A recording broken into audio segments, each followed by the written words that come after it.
California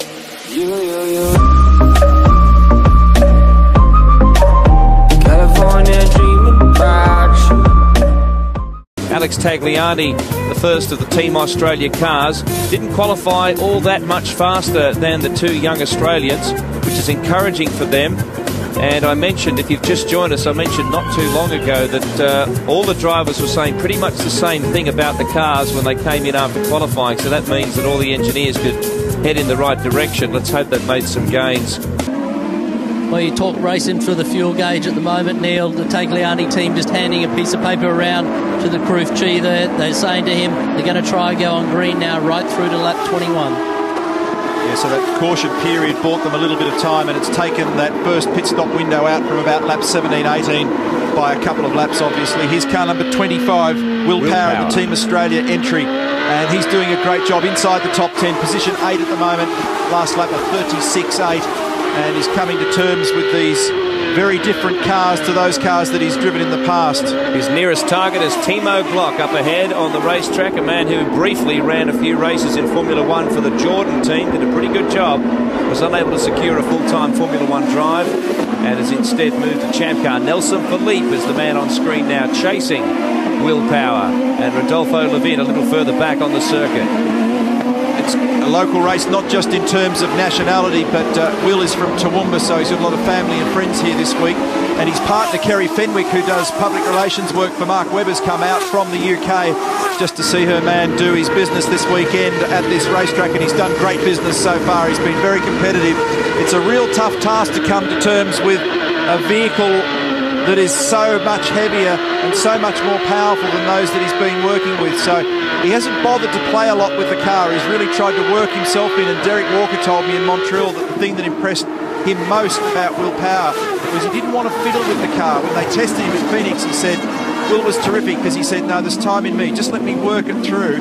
And of course a lot of the teams and engineers don't like the fact that drivers get in and they immediately want to change everything, and then they go through a whole relearning process, which can often be a very costly and time consuming, often fruitless process.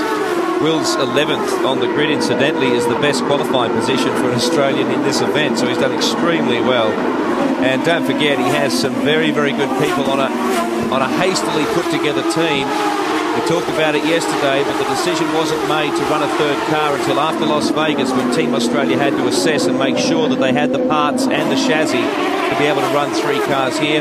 No damage in Las Vegas, so they're able to put together the third car from bits and pieces around the garage. And the team, that's the people behind the scenes, were also put together in the same way. Hasty phone calls made from contacts. Everybody sort of knew somebody who could fill a position, and they came up with some pretty good names.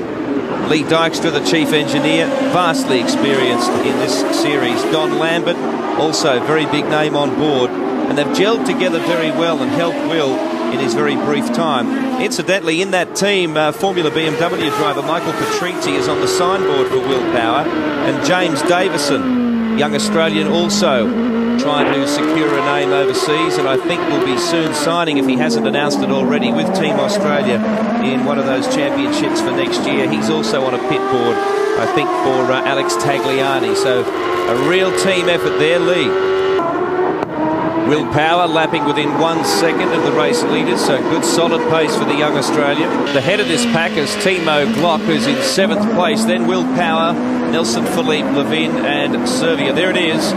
And Servia in his carving through the field. And you see the push to pass. He's activated the button. He wants to get an exit here on Del Monte. That's what the flashing red light was. He's using it all the way down there for a maximum of 14 seconds. He's having to work for it though. Dirty line. Oh, that is close. No, it was Levine, I'm sorry, not Del Monte. So Rodolfo wanted to argue, and he only just got that done. You know, that wasn't too far away from a contact situation. I was just about to say, push to pass. He's been fairly economical. He used up 9 seconds there. He's down to 46. And I think Levin was on the same tack, because he used up 7 seconds of push to pass there as well. Nelson Philippe passing Will Power there as we go back to Oriol Servia. Full course yellow, car in the tires, driver's right, turn 3. There's been an incident here somewhere. Full course yellow call. Turn 3, there's an incident, and here's the reason. Will Power is in the wall, the car backed up, broken rear wing, and that is very disappointing for the young Australian on his champ car debut. I was just about to say he's in 8th place, one spot away from where David Bernard finished last year, and he mentioned earlier this week he is taking a leaf out of Bernard's book, not trying to be too gung-ho and just patiently stay out of trouble and get through the event. And quite extraordinary.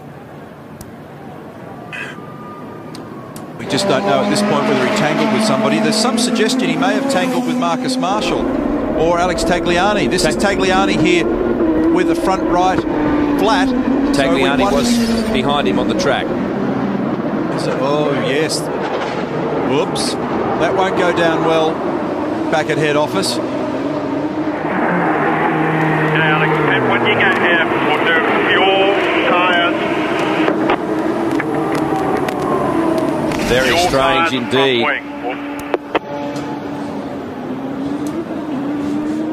The man in the centre there with the white shirt on is Derek Walker, the owner of the team from Walker Racing. Front wing damage on Alex's car.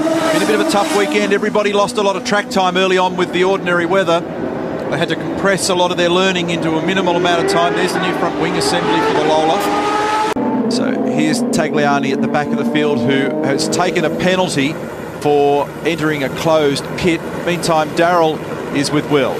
Well, I've got them both here now. I've got Will Power and Derek Walker. Derek, first of all, Tagliani went to the back of the grid. Obviously, he entered a closed pit, but also he's complaining of ECU problems, I believe.